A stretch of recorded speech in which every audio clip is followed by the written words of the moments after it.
Chapter 6. On that night could not the king sleep, and he commanded to bring the book of records of the chronicles, and they were read before the king. And it was found written that Mordecai had told of Bigthana and Teresh, two of the king's chamberlains, the keepers of the door, who sought to lay hand on the king Ahasuerus. And the king said, What honor and dignity hath been done to Mordecai for this? Then said the king's servants that ministered unto him, There is nothing done for him. And the king said, Who is in the court? Now Haman was come into the outward court of the king's house to speak unto the king to hang Mordecai on the gallows that he had prepared for him. And the king's servant said unto him, Behold, Haman standeth in the court. And the king said, Let him come in. So Haman came in, and the king said unto him, What shall be done unto the man whom the king delighteth to honor? Now Haman thought in his heart, To whom would the king delight to do honor more than to myself?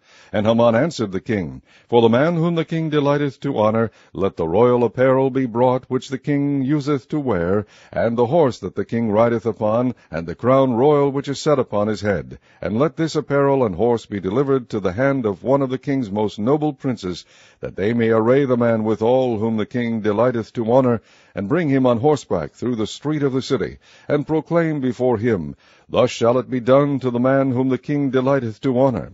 Then the king said to Haman, Make haste, and take the apparel and the horse, as thou hast said, and do even so to Mordecai the Jew, that sitteth at the king's gate. Let nothing fail of all that thou hast spoken.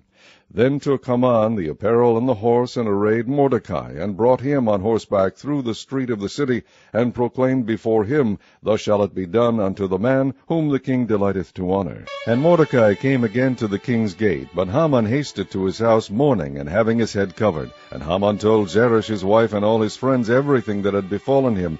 Then said his wise men and Zeresh his wife unto him, If Mordecai be of the seed of the Jews, before whom thou hast begun to fall, thou shalt not prevail against him, but shalt surely fall before him.